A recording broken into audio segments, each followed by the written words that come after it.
Huge honour to be here to discuss this book, which I first learned about around this time last year, when I just kept from both New York and London friends. People were sending me pictures of both the Fitzcarraldo and the American cover, saying, "You've got to read this," and they seemed somewhat shook by it because of the because of perhaps an element of recognition of ourselves as millennials approaching 40, some of whom who had lived in Berlin or spent time there. And I read the book and I was completely charmed by it, and its exploration of a malaise and a sort of brooding discontent that certainly resonated with me and with many people I knew. And I wanted to begin by asking you, Vincenzo, firstly really about how you came to write this book, and specifically it started life as a rewriting of another book by a French author called Georges Perec. And I was wondering if you would be able to talk a little bit about how you discovered that book and what made you come to decide to write Perfection.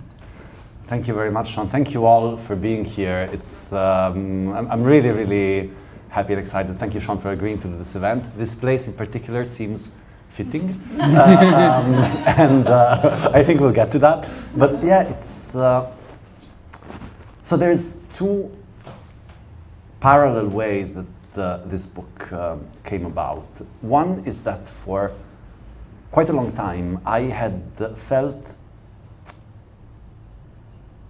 the need to write about the way that my life was shaped by the internet in a way that I did not really see in a lot of novels. I remember having this distinct feeling when reading Normal People by Sally Rooney, a novel I adored. This is absolutely not a criticism, but I was reading it and was like, of course it's set a few years back. It's set at a time in which, yes, of course, we had emails and we had chat, but it wasn't as pervasive. You didn't spend that much time scrolling, or it wasn't unavoidable to talk about your relationship to your phone in talking about your life.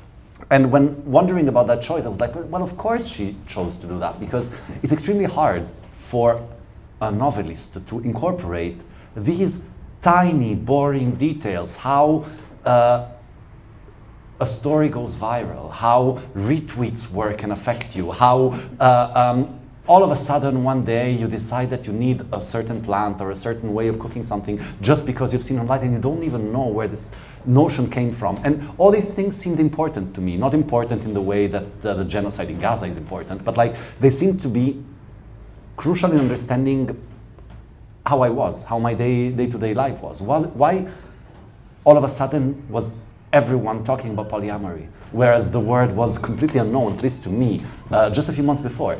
So I wanted to write about that, but I found it extremely hard because, is it okay with the mic? Can you hear me down in the back? I found it extremely hard because I think that traditional novels with scenes, with dialogue, with characters doing things on stage, don't really have very good tools to do that, because if you start writing about scrolling or about apps, it gets immediately boring. It's something that you cannot really put into the action of a novel so easily. I don't think it's a coincidence that what I found to be the great novel about this, which is Patricia Lockwood's Nobody's Talking About This, actually is a very experimental novel. It's not really... And so I had this thing on my mind, and then I read Perec, The Things. It's a novel from 1965, which is about consumerism. And basically his idea was that since he wanted to write about how people had changed once they started to be obsessed with stuff, with owning it, with saving it, with showing their class and their wealth and their success by having the right kind of shoes or the right kind of rug in their entrance. And as I was reading it, I found myself taking notes in the margin saying, okay, what he says about cigars actually applies to craft beer. Yeah, and what he says about rugs applies to plants. And so I was, and then this is how initially the novel was born. I did read Things last week in order to sort of see the points of comparison and contrast with Perfection. And as you say, it struck me immediately that Perec was writing about the rise of the kind of consumerist revolution at the dawn of advertising in the late 50s, early 60s, and you were applying that to digital culture. The other contrast, I mean, interestingly, I have seen reactions to Perfection on my Instagram stories where people have not liked the book because they find it cynical and mocking of perhaps them, I would wager, but that they found it cynical and mocking. But I actually didn't, that was not my experience of reading your book. However, I do think that Perec is much more overtly, the tone is much more scathing. And that book closes with a quote from Marx. I don't know loads about his politics, but it seems that this is someone that is very interested in specifically a left-wing critique of consumerism. Do you see yourself as distinct from Perec in terms of the level of satire, cynicism, saltiness towards Anna and Tom? This is a very precise point, actually. I'm very glad that you picked up on the quote, because if there is one format, this book, I mean, Shon was very generous in not saying that after reading Things, this book comes across as much less interesting, because it's very, very close. But the one thing that is missing in the rewriting is precisely the last quote that you were referring to, because I think that, I know that several people have, I mean, often this book is described as satire, and of course if readers feel that, I agree with them. But I didn't really intend it as satire, because I intended it as more gentle or more empathic. And I think that the big difference that I see between what I was doing here and what Perec was doing is that, of course, he had an ideological standpoint to critique these characters. Sylvie and Jérôme, the two protagonists of his book, are depicted as brainwashed by consumerism, and they are pathetic. They are small, and Perec has a standpoint to claim this, which is Marxist theory, and the ending of the book makes it extremely clear. I don't have one such standpoint. The life of Anna and Tom, the characters in my book, is in many ways very, very similar to mine, or to the life I was leading, or to the lives of my friends.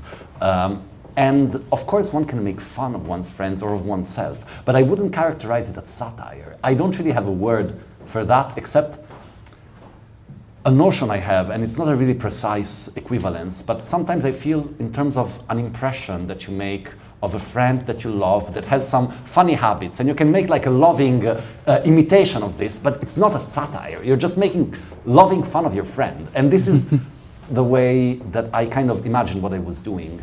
And it's interesting because only in one translation of the book did I actually put a quote at the end. It's in the German translation, because there's a bit by Hans Magnus Enzensberger, who was a deeply political writer that I really admire, but he's not really well known outside of Germany, so I decided to only put in German edition so that people would kind of know where it comes from, which says, it's in an essay called On the Inevitability of the Petty Bourgeoisie. And it opens like this. The very fact that you, my reader, are reading this is proof that you belong in it. And that was the ending. It was a bit sassy, so I kind of just had it in the German edition. I love that, and there is an irony, you know, with this book, and you know the kind of, as ever, the gorgeous Fitzcarraldo editions, that it has become a commodity, a thing, in the kind of sense of Perec itself. I mean, I put it in a listicle last year, which is how we first connected online. So, as a sort of book to read for the summer if you're cool. So, by the way, thank you about that. Yeah. So it's self-perpetuating, and I wonder as well that is something that's in the novel, because Anna and Tom. I think about the way that the narrator describes their relationship to terms like gentrification and expat, which describes exactly them, but they use it ironically. And I wonder if that is how you feel about the world of the novel, is that it's kind of a simultaneous acknowledgement of your own yeah, your own participation in this kind of millennial obsession with performed authenticity. Yeah, in the same sense, you know, that you are both performing it, but then if you want to show self-awareness about it, because if you say like, oh, the gentrifiers or expats, ironically, that's a distancing effect. Do you think that perfection is an act of distancing yourself from your own complicity in these things? I mean, it's kind of a smart way to both say yes and no to this question, right? But I mean, or not smart ass, more than smart maybe, but I think that this kind of contradiction is interesting because, of course, we are used to considering it's something that is typically millennial and that is determined by the performativity of social media activity. But I think that if there is something that I came to understand, not when I was writing the book, I wasn't aware of it, but I came to understand later, is that if Perec's book proved like such a viable blueprint for talking about life today, it's because something of these fundamental mechanisms hasn't changed. And even though we might like to think, or not like to think, but still think it, that some sort of big revolution around authenticity and self-image and performativity has been imposed on us by social media, maybe this is actually not the case, and this was all big, and because the kind of ambivalence that you refer to, and that I feel, you know, like I mean, I don't live in Hackney because I was in Berlin and in Milan, but I live in Isola in Milan, which is exactly Hackney coded. Like, it's, you know, it's exactly, and do I like to see myself as a gentrifier? No, I like to see myself as a student who found that neighborhood when it was cheap and then stayed, which is exactly the definition of a gentrifier. But on the other hand, I think that this same ambivalence, we can bring it back several decades, because even not necessarily Sylvie and Jérôme, but any person who in the 60s, or if you stopped in the 60s a hippie on the street and asked them, are you wearing those clothes because you're a conformist? They would say, of course not, I'm wearing them because I'm different, and I'm like, but of course, the two things are true at the same time, somehow. And I think that this is the core paradox that Perec first pinpointed, is that the very idea of advertising, of selling people stuff, is to have a generalized way to show your particularity, which is a contradiction in itself. And then and I think that if something happened over the last few years that maybe wasn't so much the case back then, but then I don't know if this is true, is that some mechanisms that were mostly concentrated on clothing and on interior design, and that mostly had to do with the bourgeoisie, with people who had the means to have fancy clothes, etc., have extended not only to every other class who now we dress and set up our apartments in ways that we want to convey something about ourselves, but also it has extended to immaterial things such as political opinions or, you know, one's sex life. There was a moment in Berlin in which no man was not bisexual, and you would see queuing at clubs all these men with fresh out of Amazon package harnesses who would, you know, and I absolutely don't mean to question that, but it was and, you know, and so we could say, well, yeah, this has been impacted by social media.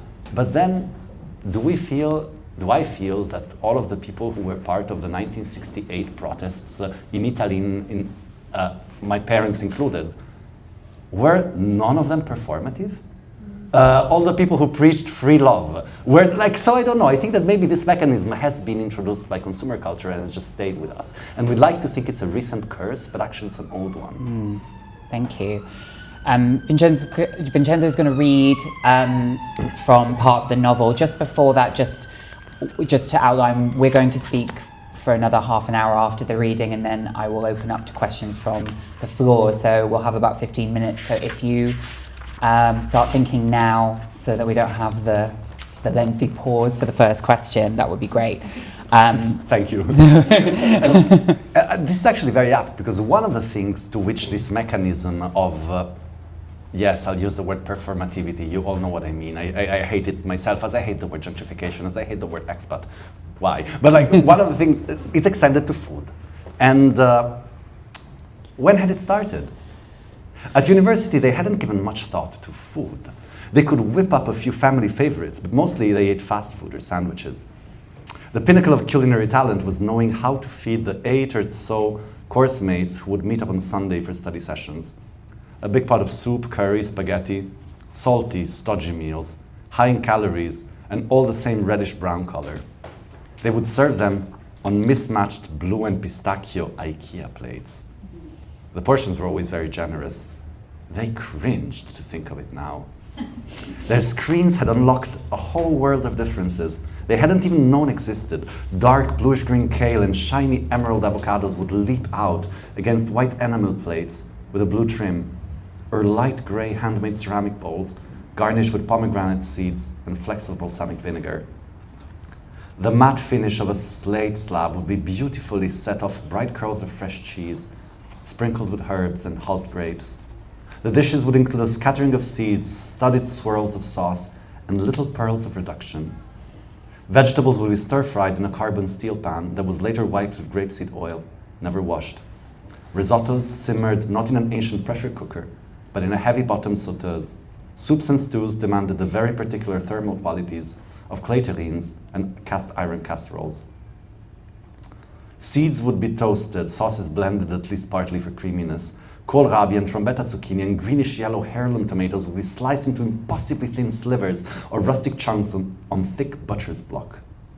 Their preferred knives were first ceramic, then Vietnamese steel, then forged stainless steel. All of their friends shared that interest.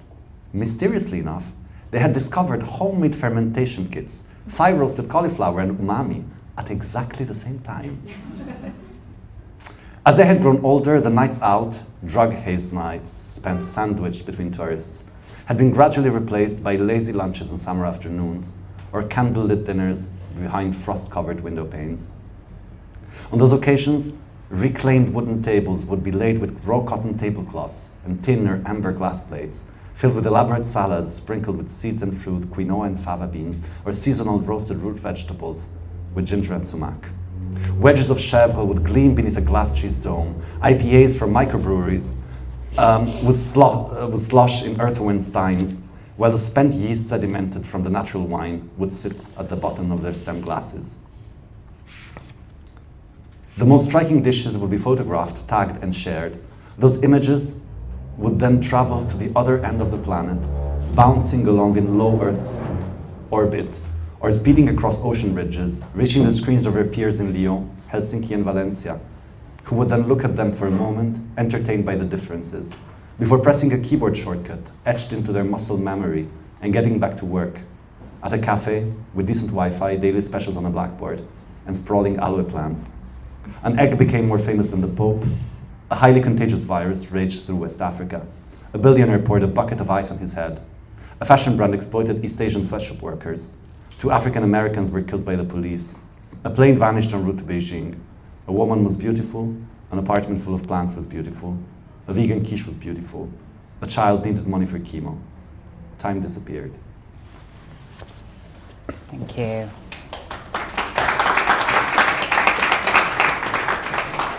Your original intention this evening was to read the chapter about sex and Anna and Tom's sex life, and then it was actually the environment this evening that prompted discussion, which meant that you changed it to that discussion, that section of the novel about food.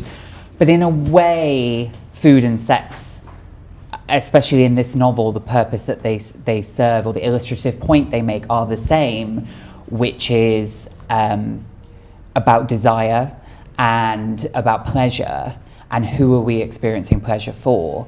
In the section about sex that you didn't read, there's a moment where it says these moments were they felt in those moments the urge they felt in those moments was very strong, blinding, whether it was desire or more a desire to desire, but every time without fail something stopped them. That question of whether something is desire or a desire to desire, I think goes to the heart of what, for me, perfection was about, and you may disagree, which is this tension between reality and authenticity. having written the book and continuing to talk about it for many years after you first wrote it, what to you is reality versus authenticity? What is the difference between them? How would you define those two things? It's an extremely good and extremely hard question. I will try to kind of take it in a roundabout way. I think that, you know, we are all used to some things having, let's say, a use value and an exchange value. We all know that we wear a certain coat because it's cold, but also because it's cool, or we like it, or we think it says something about us. And we see we know of ways to ease the tension between these two things. Of course, if we think it's very cool to go out half naked and it's snowing outside, the tension is very clear. But normally we find ways to mediate the two. But when this same mechanism extends to things that relate to one's deeper and more physical needs, such as food or sex, of course the tension becomes very hard to resolve. So we are okay with thinking, for instance, that I don't really like wearing a suit and tie, but I do it because it's expected from me in this occasion. And this is something we understand. And most people do it. Some people don't, and it's also fine. But when this applies to something that is absolutely not conceptual, that comes from within, be it being happy with a non-monogamous relationship, or having a certain kind of food, then this tension starts between what we feel is expected in terms of what the way people see us, or we want to be perceived, and what we actually want. This tension becomes much harder to understand. And I think that the whole question of authenticity, which seems to be extremely relevant to at least my generation, I mean, saying like not to maybe younger people so much, it's what this is ultimately about. The question of authenticity is the question, do I want this because I want this, or because I'm told that I should want it? And I think it's impossible ultimately to differentiate really between the two, because I think that most of desire is socially constructed. And there's this beautiful line,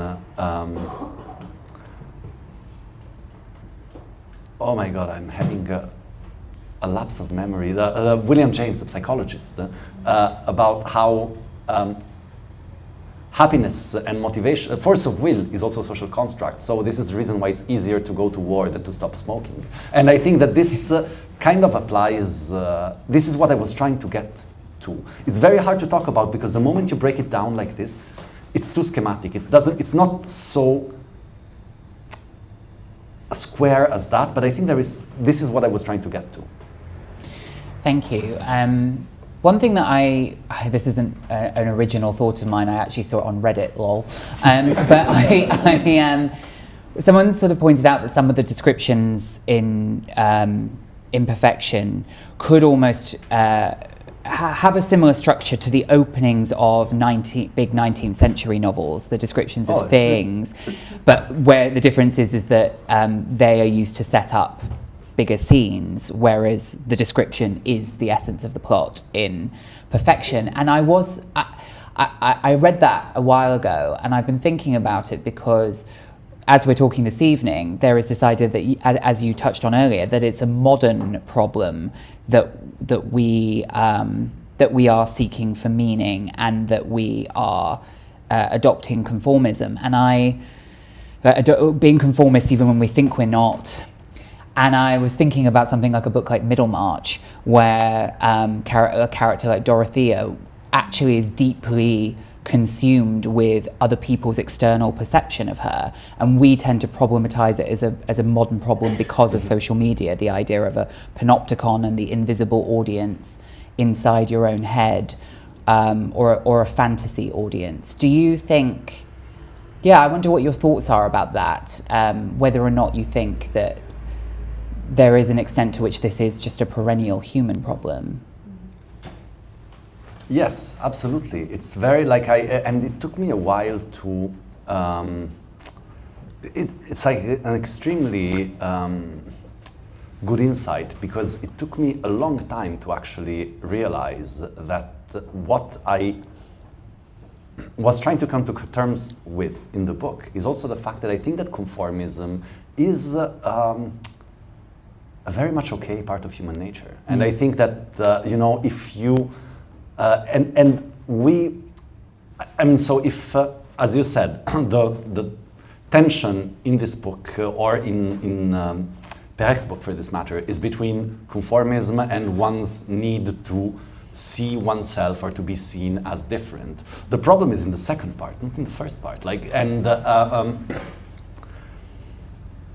human societies kind of tend to make people look like one another simply because this is how you learn. You know, you learn by looking around and imitating. And I think that to a certain extent, like, I don't think that it is interesting to ask. I remember when I was in my early 20s, this seems to be a workaround, but actually I'll get to this point. When I was in my early 20s, I was involved in like a group of cycling activists who we would kind of block traffic and fight for having more bike lanes in Milan. And at some point, I don't know if you remember the fixie craze. All of a sudden, fixie bikes were cool, and you would find these expensive cycles in the windows of fashion stores. And some people in the group complained that the fight was now being sold out, while other people said, you know, I don't care why people cycle. If they cycle because it's cool, at least they cycle and they don't have a Porsche. That's a win for everyone. And I think that ultimately the question of why you do something is less relevant than the mere fact that you do it. I am 100% sure that a lot of the people who, for instance, in Italy, campaigned for one of the biggest wins of the counterculture movement in the 60s and 70s, which is the law for divorce. A lot of people who did it because they think they could get laid. They thought they could get laid by being part of the movement, and that's good. And now people think they can get laid by being part of the MAGA movement, and that's bad. But I don't think that, you know, and some people did it just by social imitation because it's what everyone else did. And I think that this is how we operate, and we problematize it maybe to too high a degree. Why do I have so many plants in my apartment? Yes, because everyone does, because they're here. And to some extent, I think that it's something that it's okay to be aware of. For people that maybe haven't read it yet, the novel is told mostly in the third person plural. There's two central characters, Anna and Tom, who are in a relationship with each other, and it's a sort of close third person narration. And quite, I mean, the style has been described as like impassive or sparse. I want to talk about Anna and Tom.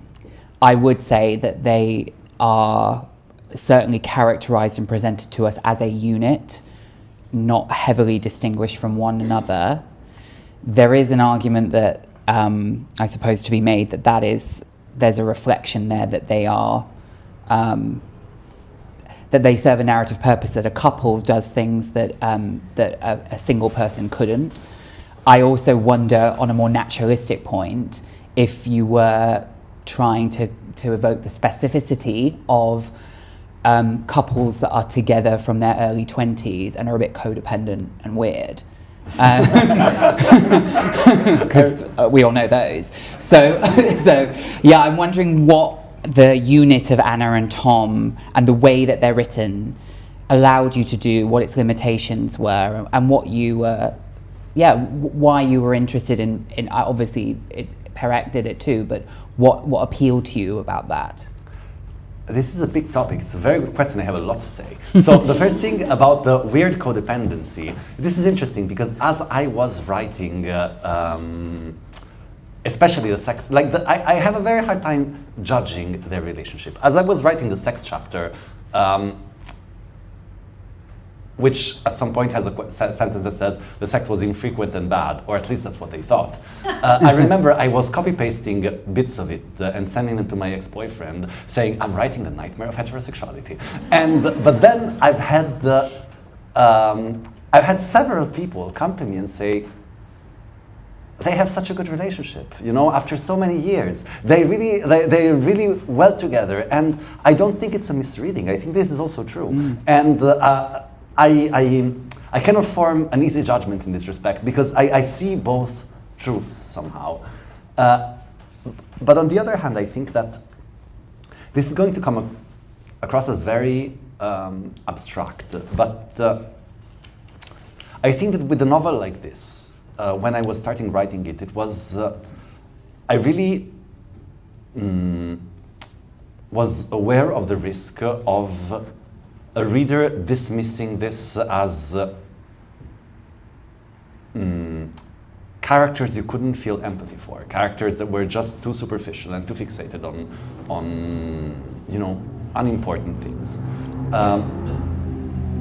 And I think that the way out of this risk was to make the characters more hollow in a way. So because if you describe a single person, an individual, you have to describe, in order to make the character live on a page, what makes him or her or them special. What makes them them? Why are they different enough that you should invest your time and empathy into understanding them?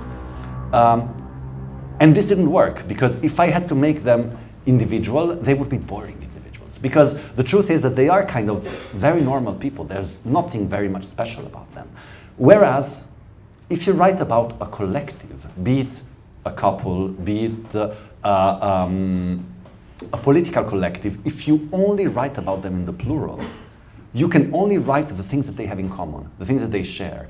And then immediately this invites the reader to consider the things that the reader too shares with them. This sounds very abstract, but in practice I found that it kind of works. And so people tend to see this hollow, because you know very little about their individual personality. You don't even know what they look like. But this becomes a kind of a space that readers can use to project themselves onto them. And this is the intelligent answer. The dumb answer is that I'm very bad at dialogue, and so this was also a way to have no dialogue at all. And both are true. Yeah, I have to say about the sex, the depiction of their sex life, I was like, actually, this seems pretty healthy and adventurous, for given that they've been together for so long. I suppose what I wanted to ask about next was Berlin as a setting. Obviously, you lived in Berlin until a couple of years ago, but I had many friends who relocated to Berlin in the early 2010s. It was certainly a thing from people from London moving, people from other parts of Europe moving to Berlin, and there was a kind of international English-speaking expat community. I'm wondering what that setting allowed, why Berlin seemed like an appealing place to illustrate the tensions and the struggles and the I suppose the social commentary that we've already been talking about. Why Berlin?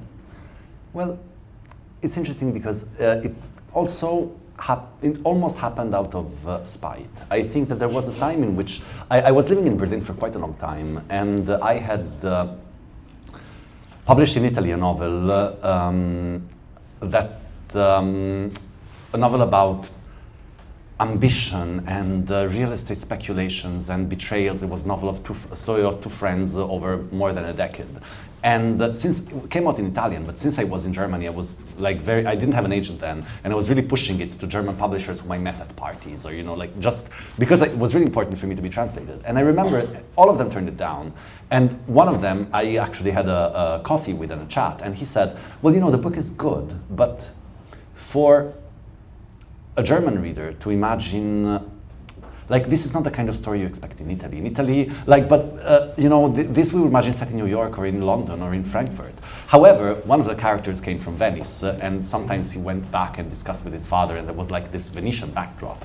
However, he said, the chapters in Venice were amazing. Why don't you write a book about Venice? And this kind of irritated me a lot. But at the same time, it's true that especially until a few years ago, Italian literature was really pigeonholed into these stories of usually young women in the 40s and 50s living in a village during World War II and having a relationship with a fascist officer but belonging to a partisan family, or having a relationship with a partisan and belonging to a fascist family. There's so many variations of that. And I was like, I want to write something that reflects my own life, but that isn't so pigeonholed within Italianness.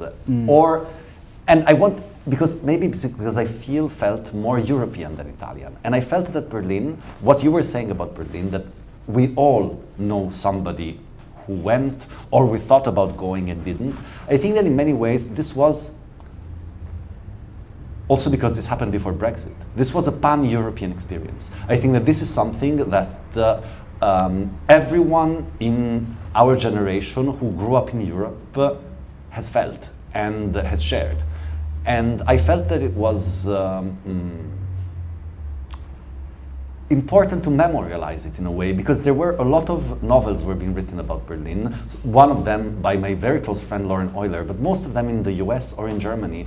And at that time, even in novels which are good, such as Lauren's Fake Accounts, what happened in Berlin in the 2010s is either construed as a German thing or as an American thing. But it was a thing of the Spaniards and the Croatians and the Italians and the Brits and the Swedes. And this is something that mattered to me to depict.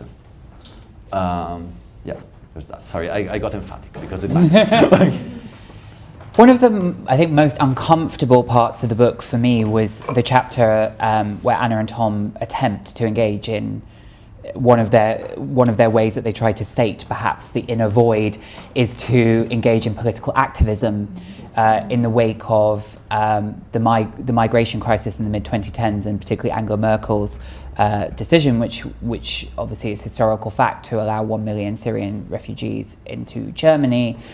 And we see them attempt, as two graphic designers who don't speak German, to attempt to be useful and to fulfill themselves, and I suppose to try and make a difference is a generous reading, and fail and feel like they are not getting out of it what they hope to get out of it, and then they quickly discard it. So it doesn't necessarily reflect very well on them. However, one of the reasons I think it was uncomfortable is that it's very easy to read that and be condemnatory of them. But as someone that's been involved in activism myself, but also someone that's been extremely online for a very long time, that constant tension of looking back of did I really care about that cause enough? Was I more concerned with being seen to do the right thing? There's a lot there about they take images, and there's an attempt to stop people taking photography and videos of refugees on their phones. This is a problem that I think any of us who are engaged in politics have to deal with in the age of social media, where it's both a tool but also potentially a way to, virtue signal is a term I don't like. You have done real world activism yourself. What were you trying to express about the way that Tom and Anna engage with political activism? And do you think there is a more sympathetic reading to them that's possible? This is a question I keep asking myself. It's in a way, the least sympathetic reading that one could give of them is the reading I give to my own life for a very long time. I was very involved in activism before moving to Berlin in the, let's say the aughts. Yes. And for many reasons, a lot of the activism of my generation in Italy really ended in those years. My diagnosis is that the 2001 G8 in Genova, which was the biggest demonstration in the history of Italy, and also one which brought absolutely nothing except for the death of one kid at the hands of the police. I think that this failure was, in a way, something that broke the movement for a whole generation in Italy. That was like, okay, this kind of activism is ineffectual. And then I was part of a squad, and there was kind of active in Milan against gentrification, and of course we lost. And after this loss, all of us moved abroad to have a very hedonistic and individual life, which is the life of Anna and Tom, and it's the one that I led. And most of the politics I did when I was in Berlin was this kind of, and in my case it was often virtue signaling. Of course I believed in those causes, but I didn't share them because I believed in them. My excuse, or maybe just an explanation, is that I do think that the instrument for politics that were developed, that I learned as a teenager, were developed in the 60s and 70s, and at some point they really showed that they don't really work. I mean, these instruments, strikes and demonstrations, won so many rights in those decades, and they don't seem so effective now. On the other hand, what goes contrary to this chapter and to this reading, and what really I see as extremely hopeful, is that after skipping the generation of millennials, these instruments are making a comeback. Because, of course, we can talk about virtue signaling as much as we want, but something that I found extraordinary was the level of, at least in Italy, the level of engagement and of mobilization in defense of the Palestinian people. And a lot of that happened on Instagram. And a coordinated project such as the Sumud Flotilla had a very big impact, specifically because it was conceived also with Instagram in mind, and it did have a role. The biggest demonstration in Italy since Genova has happened in October last year in support of the Palestinian people. And did some people go there or share about it to virtue signal? Probably yes. Was it ultimately good? Also yes. So I think that maybe this problem, which is a problem in my own life, is also maybe generationally determined. I think that I hope that things are changing. I also think that sure, they are trying to sate something within themselves, a sense of lack, perhaps, but better that people try and do that through altruistic means or trying to be useful than purely through going to like sex clubs in Berlin and buying a vibrator. And I think I found myself quite sympathetic to them in that moment. Sorry, can I add something? Because what you just said actually made me... I think that the problem with their engagement is not really that they do it to virtue signal or whatever. It's just that their, and by their I mean our, or at least mine, habit of thinking in individualistic terms doesn't match with what the root of political activism is. If you think about it only in individual terms, my engagement and my return, then it necessarily becomes a performative act. It stops being such only if you see what you do as a facet of being part of a community. And this is what often expats lack, because you don't really have a belonging, you don't really have a stake in changing things, because you can always leave, you don't really belong there. You don't even feel that you do, you don't need to learn the language. And this is what they get wrong. And this is also what they miss. The reason of this like malaise, as you said, or this lack that they feel, is that they don't belong to anything.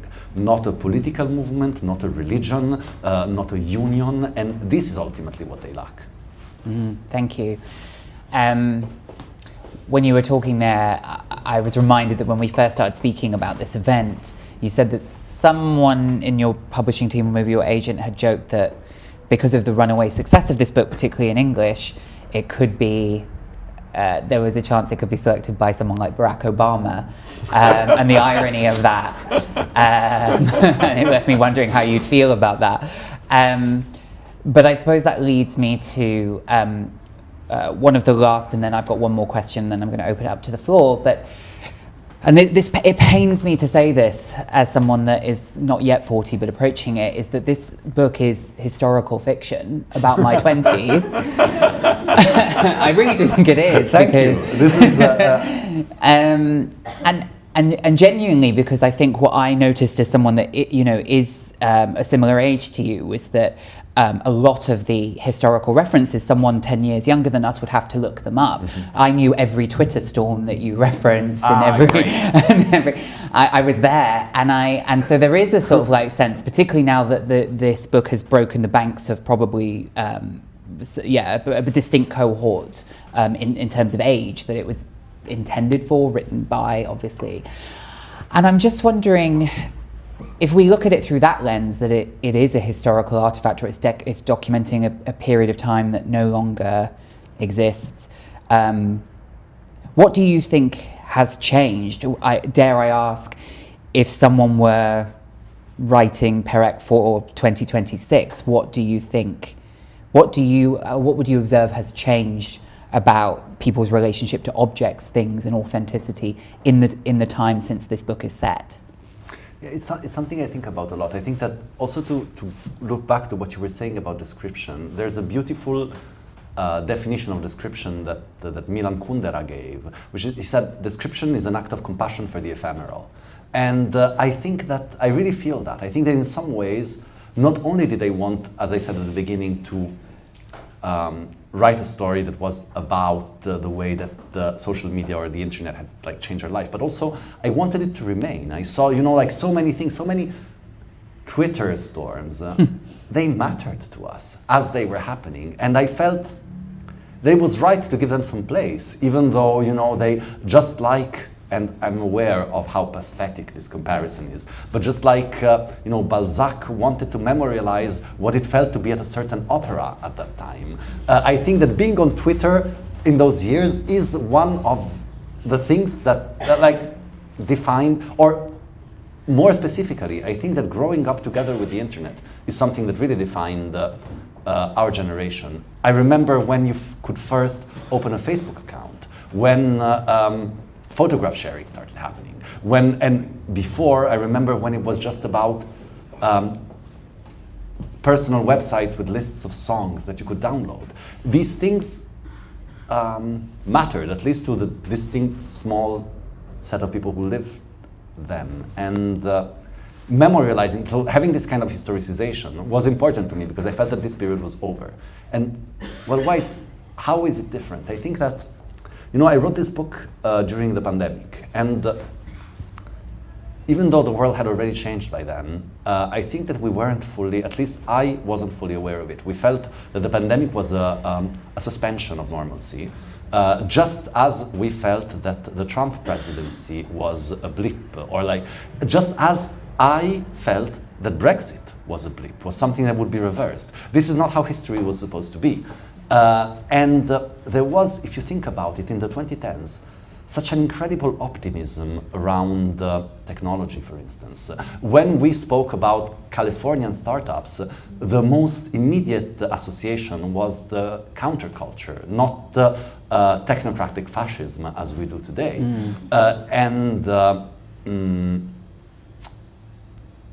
And of course, it required an enormous deal of cognitive dissonance to be able to actually believe this. But in some ways, at least for a while, I did. And just as I felt, and this going back to what we were saying about Berlin, I felt growing up that Europe was one of the most important things happening to us as a collectivity right now. When, you know, we felt that it was always expanding. It expanded to countries in the former Eastern Bloc, and the Euro happened, and Erasmus happened, and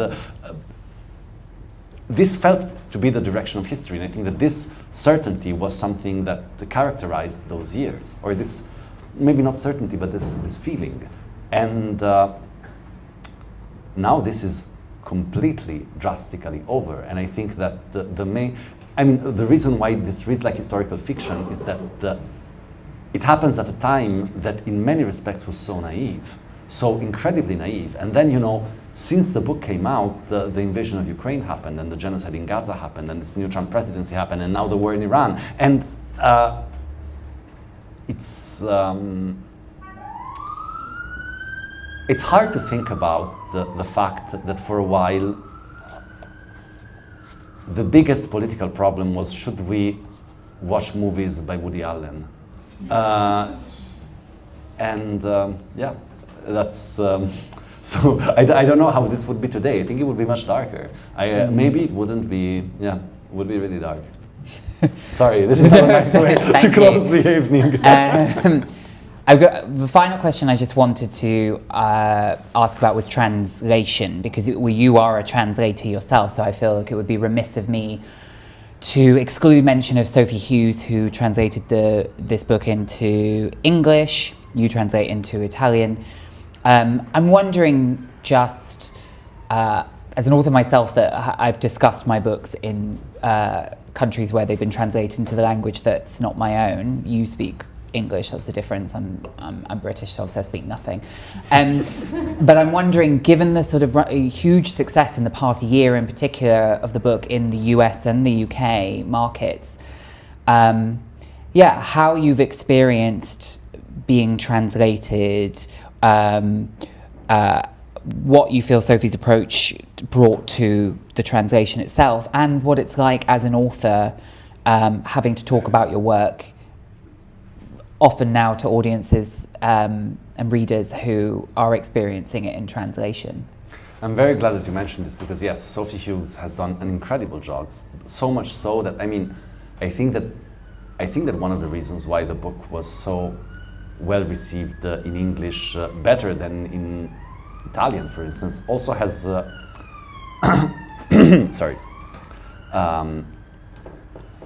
is related to Sophie's translation. Several people who've read both versions told me that the English was better, and I agree.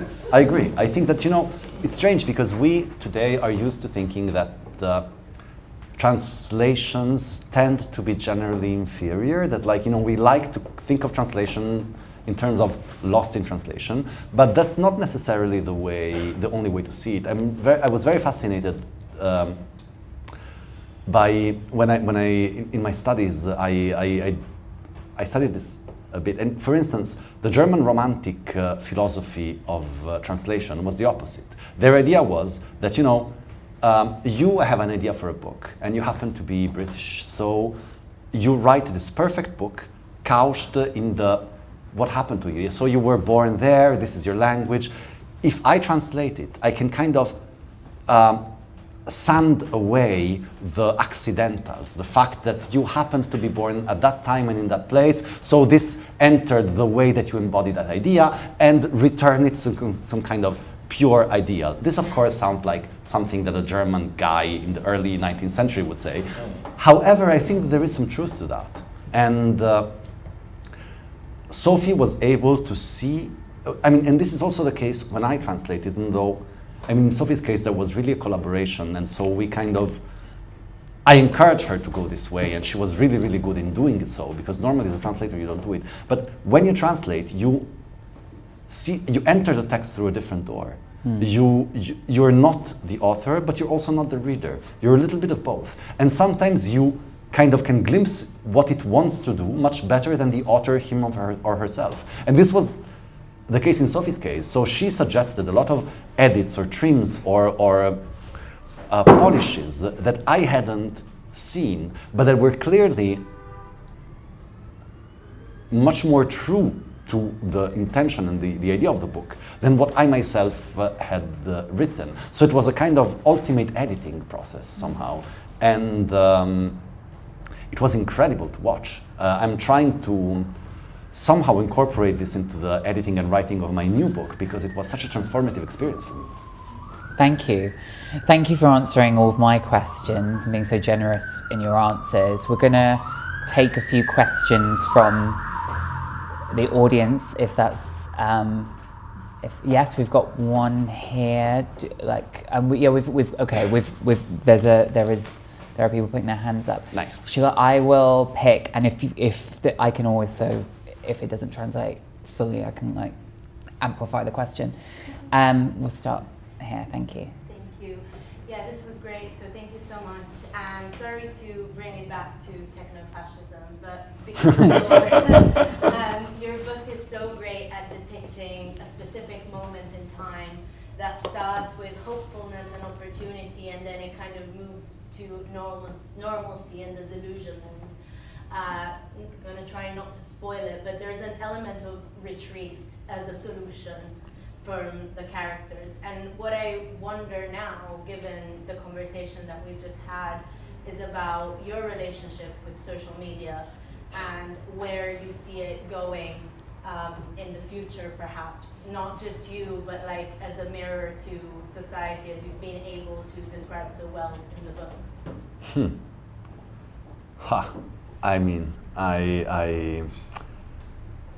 You could. It's a tough question. What I can say is this: when I had what you call them, lice, those Head lice. when as a child, when I had lice, I came back from school one day, and my sister had lice. She was younger, and my grandmother said, oh, when your dad was a child, we used to put DDT, which is like a super toxic chemical, and they would go away. And I was like, come on, Grandma, you put DDT on my dad's head? And she was like, well, of course, you know, everyone did it. This was technology. This was the future. And I hope that one day, I mean, I don't think I will have grandkids, but I think that collective grandkids one day will ask us the same question about our usage of social media.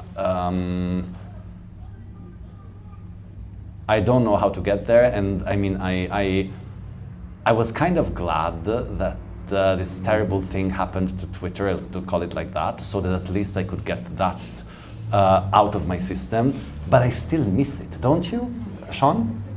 Those years of Twitter, sometimes you have this thought and you're like, oh my God, this would have been such a good tweet. Yeah, sometimes I'll have a thought and I'll be like, that would have made an amazing tweet. Yeah. That would have gone off, yeah. I kind of have a support group on WhatsApp of people with whom we share this kind of thing. Yes, but so I don't know. I can see myself drifting more and more away from social media, even though I post constantly, but I hate it more. I don't know if this is going to change anything. Thank you. I saw there was a question here, but I'm going to make sure that I include people from the back. Is there, at the very back, there's a person whose hand I can see just like raised. Yeah. No, I can't. Sorry. It's like if you could speak as loud as possible, and then.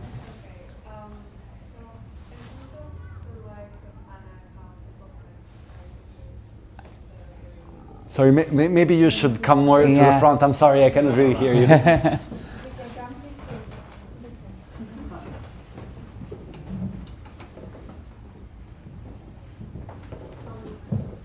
In regards to the conformism of this couple, right? And the way in which you said, well, it doesn't really matter if someone's doing something just to follow the norm, or if they're doing it because they genuinely believe that change is necessary. Like either way it works. How do you fit that within the current acquiescence that is happening in the culture to say corporativism, maybe a little bit of fascism sprinkled in that, and so on? Like, do you think the whys become important, or do you think it's just like, well, I hate it, but I'm okay with it, or is it like something that is in dialogue, if that makes sense? Oh, it does. So maybe actually you helped me understand that I maybe misexpressed my thinking in this. I don't think that the why doesn't matter. I think that everything has most decisions have a component of actual need. I'm wearing this because it's cold, and a component of conformism or performativity. I'm wearing this because I want. And I think that this is, and you know, it's then a sliding scale, or like you cannot really sort one from the other. But I assume that if you take a group of people demonstrating for divorce rights in Italy in the 70s, you will have some people who are there just for the idea, some people who are there just for the conformism, and a lot of people who have kind of both. And I think it's kind of an abstract exercise to try to differentiate between the two. At least I cannot do it within myself. On the other hand, the fact that conformism is a force that I feel is kind of, I mean, universal is a very loaded word, but like it's a very, very general force, doesn't make it all equivalent. You can, like, and this is something that I think about quite a bit. I mean, conformism in the 60s tended to push you toward a kind of progressive or even radical positions, whereas today it seems to push the other way. The two things are absolutely not equivalent. And sometimes I ask myself, and realize this is a dangerous thing to say, but it must be great to to be a fascist today. Like, you open the newspaper and you have good news every day. You know, this must be what the 60s felt like. That like you see, but I don't know what to make of this. But yes, of course, conformism, you know, can lead you. You can have. You can read a book because everyone is reading it, or you can try a restaurant because everyone is trying it. And the two things are not equivalent, even though they kind of have the same roots. How do we channel conformism towards the good and not the bad? Of, if I knew, I would be doing it instead of like writing little books. But, Thank you for your question. Thank you. Yeah. Yeah. Hi. Yeah, thank you so much for the chat. I mean, I was thrilled that this was like a spin-off of Berek's like the things, and you know, like the things was almost like a spin-off of Life's Users Instructions, so they could have been like another neighbor of that community, and I think Anna and Toman also one of the neighbors of that community, and then one of the things also that I kept feeling like, oh, why I'm feeling so uncomfortable is this couple pretending to be queer or like acting within a queer framework, but they actually not. So like, I'm just wondering, like, where in the inception of the novel, were you ever tempted that they were not gonna be like a straight couple, or could have been a queer couple? How would this story would have been if it would have been a queer couple rather than like straight couple masqueraded as? I mean, I think that it's a very good question, and I asked it to myself also in terms of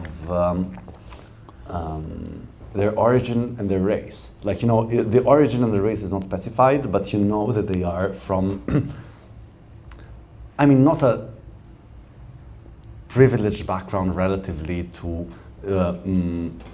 Europeans, but like in world terms, they're privileged. Their race is never specified, but it's kind of implied that they are white. And I think that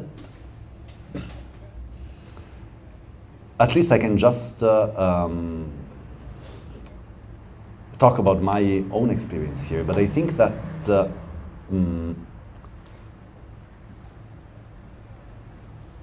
they had to be people, in order for me to not specify anything individual about them, they had to be people who hadn't had any major issues to overcome in their life, and systemic racism and systemic homophobia, and like from my experience, even like coming out to oneself is something that defines you in a way that would have made them very specific, and so would have kind of countered this idea of having characters who are very banal, who have nothing really, I wouldn't say special, but like nothing out of the ordinary about them. I wanted them to be as ordinary as possible, and I think this is why I not even ordinary. I wanted them to be default, and unfortunately, the straight white long-term monogamous couple is still the default collectivity mode, and that's why I defaulted to that.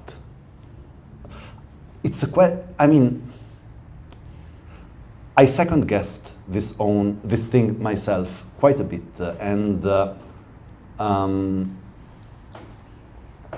not sure that the answer I just gave you is the real one. It is the one I have gotten to at this moment, and I'm still thinking about it. Thank you. There's a person right in the middle there. Yeah. Yes, you. Hi, loved your book. I would love to know what you think Anna and Tom, how they would react to the coronavirus pandemic. Huh. How they would respond to lockdown in Berlin, social media, etc. How would they have responded to Brat? Okay, so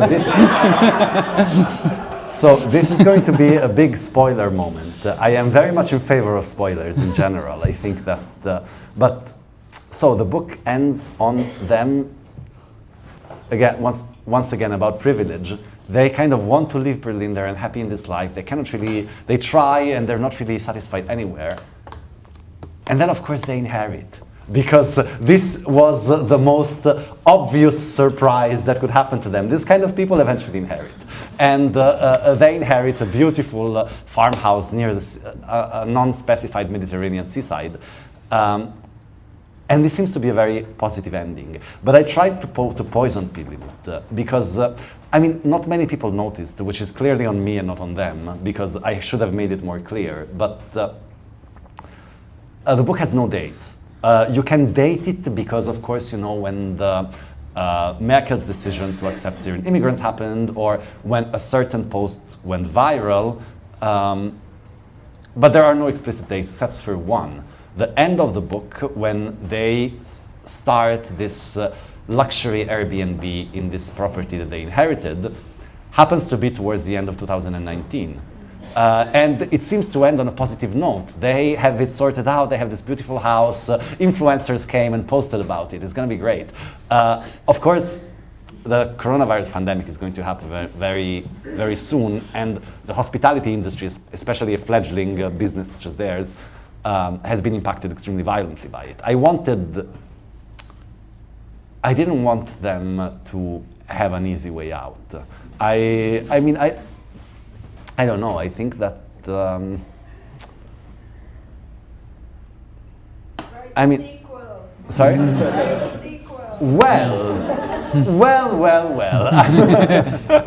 No, it's not. It's not. Let's say it's not a sequel, but I'm just finishing another novel, and there are some common elements. I mean, we saw it. Sorry? We saw it at the end. It's like they're about to. The worst thing that has not happened is yet to come. Yeah. Yes, thank you. Hi, I listened to a podcast about the film review by like an Italian expat, or Italian-British expat who moved to Berlin, and she found your book triggering because because she did the thing that Tom and Anna did, and so I was just wondering what were other expats who moved to Berlin saying, like, did they feel defensive? Because in her review, she kind of like criticizes saying that you kind of got away with critiquing something and get away with biting into it as long as you do so winkingly. But I don't think you did so winkingly. I think it was quite blatant that, and you also, but also you saw, I wonder whether you see yourself as whether you're also critiquing yourself, because you're part of all of us who do this thing of moving to Berlin, right? Thank you. I mean, absolutely. I know that the book has been read like this a little bit, but on the other hand, what I see as... I shouldn't say this to my own self, but let's say that one of the biggest validations I have about this book is the fact that, you know, even though it is a work of fiction, everything in it is real. Every detail actually happened to someone I know. This book is a big composite of all the people, myself included, I've met in almost 15 years in Berlin. And all of these people recognized it, like the one thing that I picked from them. And nobody complained. Everyone was said, oh, I was happy to see that you had put that scene with the helium balloons, or that, and this really made me proud in a way, because I think that, you know, of course, a novel is out there, it's an act of communication, anyone can read it, but also, I'll make a little detour, I won't be too long, but there's a beautiful essay by Ursula Le Guin in which she traces the mythological origins of two ways of storytelling. Of course, this never happened, but she says, if we think of cave people, we think that their stories were the hunting scenes depicted on the caves. These scenes were the stories of heroes who were special because they had killed the big buffalo. And these heroes were men who depicted their own heroic acts on the walls. However, she said, if we look at the composition of the bones of cave people and like what they ate very little buffalo. They mostly ate vegetables and seeds. And these things were harvested and painfully ground down by mostly men, women and children who were around the fire. I mean, this of course is an origin myth, but I think there's a truth to it. And their stories were not the I stories, were not the story on the individual hero that remained to us. Their stories were told around the fire, and they were we stories, they were collective stories that didn't have like a single hero that is different from everyone else as an object, but probably what were more like of a collective mirror. And in a way, in let's say a more personal way, this book was for me also a way to hold this collective mirror to the community that I had belonged in for 15 years. And the fact that nobody took objection to that, which, I mean, Shon, I'm sure that as a writer, you know, like people generally are kind of upset when you steal something from their lives. The fact that nobody saw it as stolen, for me was a big validation that it kind of had been seen that what I had done but in total empathy and total belonging, and in putting myself at the center. Putting myself at the center doesn't come across very nicely. But putting myself deeply within the people that I was critiquing or making an impression of. Thank you. We've probably got time for one or two more max. Okay, so there's a person here and then there's a person at the back. So we'll go here first and then the person at the back, and that's probably then we'll wrap up. Thank you, Vincenzo, and thank you, Shon. It was a very interesting conversation and also a very interesting book. I have so many thoughts about it. I will try to maintain a thread. Yes, it was fascinating to read your book because it depicts in a way that I haven't seen elsewhere this common condition, a common world that we found ourselves in, generationally, but also broader. I have many thoughts about many things and many personal feelings about the world that we use expats and privilege and hedonistic lifestyle and all of these things.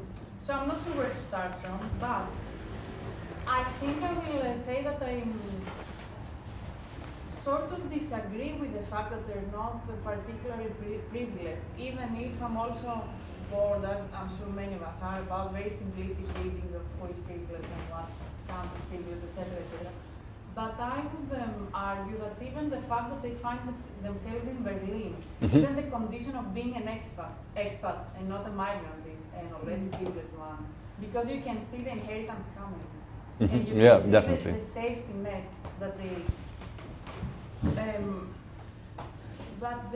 they know exists, even if they don't necessarily think about it in their 20s, late 20s, and perhaps early 30s, I can't remember exactly. And yeah, cities like Berlin allow this specific type of community, not just Berlin, but also Berlin. But yeah, I don't, zooming out, I see them as a specific subcategory of a generation who can live like that. And they are, I would argue, the most boring, one of the most boring subcategories of these generations. They're not particularly hedonistic. I mean, they eat and they fuck and they go to parties, but I can't see the hedonistic aspect there. It's like, even the hedonistic weekends or weeks, whatever, are like these brackets of the otherwise very disciplined. I'm tempted to call it Protestant, but I won't because it's more complicated than that. But it's this work culture, hedonism and the work culture go hand to hand. It's not a hedonistic thing with work. Yeah. I think it's the other way around. So they're not particularly hedonistic. They're not particularly politicized. They discovered politics because they have to. I mean, generationally, people discovered at some point through moments of crisis in 2015 or in Gaza or in Iran war, etc., etc. So they discovered it in this moment in time, but they're not grounded at all. You mentioned that, I think, one of you. They're not grounded in unions. They don't have the politicization that would lead them to wonder. Okay, now live in Berlin. How can I? Form a relationship with the actual society or city or country. They're these superficial people floating around because they can. Also, their job is very interesting. I really like the fact that this is their job. I found it very, very... Sorry, just in the interest of time, Yes, just a question for Vincenzo. Yes, one last thing. But what I see generally is then the existential void that I think, Shon, you mentioned, and this constant void, discontent.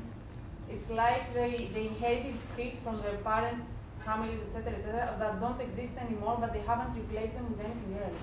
So I wanted to ask you about how you see their condition and this type of spaceman existential, this constant way to feel this thing. Yeah, I mean, it's no. It's No, thank you. it's a tough question and a very deep one, and it's interesting. This is something that I've understood over the years. I didn't know it when I was writing the book. I didn't know it when it first came out, but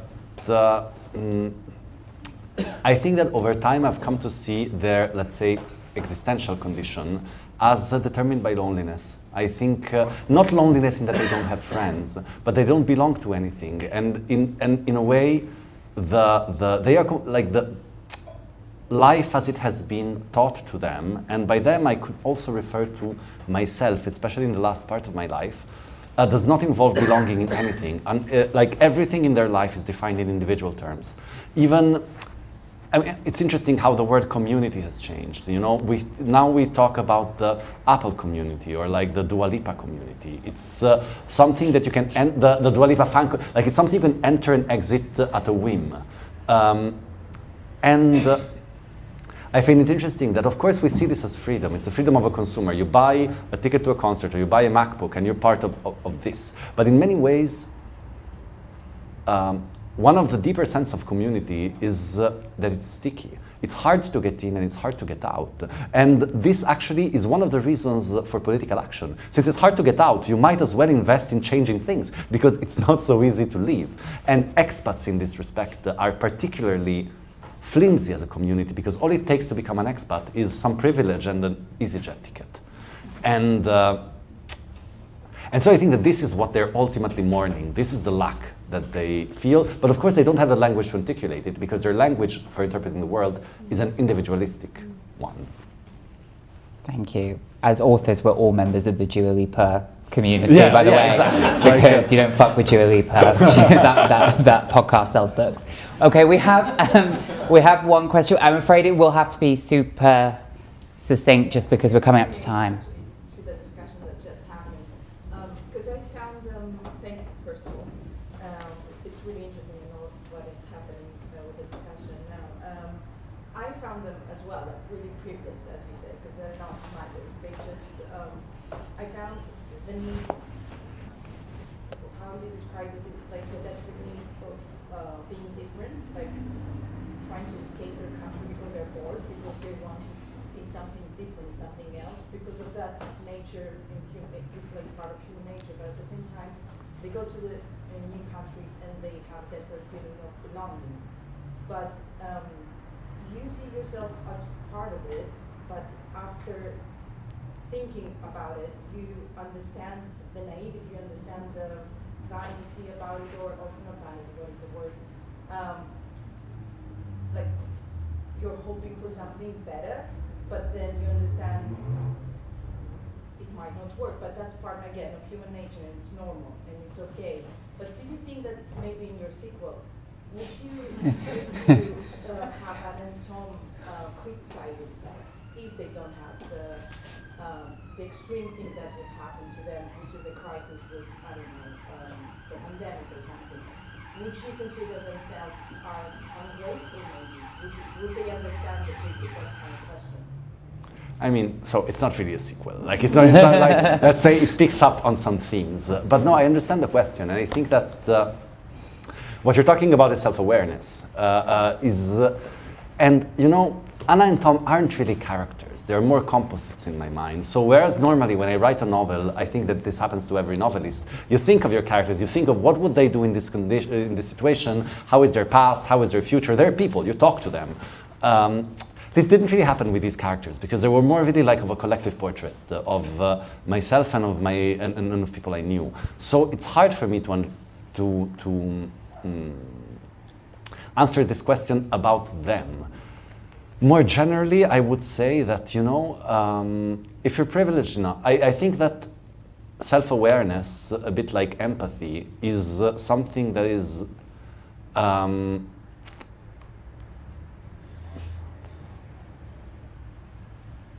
a sign of lack of privilege somehow, or of lack of power. I think that one of the, at the peak of power, you don't need to be self-aware and you don't need to have empathy. Like we can see this in Donald Trump. And in a way, I think that their privilege would shelter them from this kind of self-awareness that you're talking about.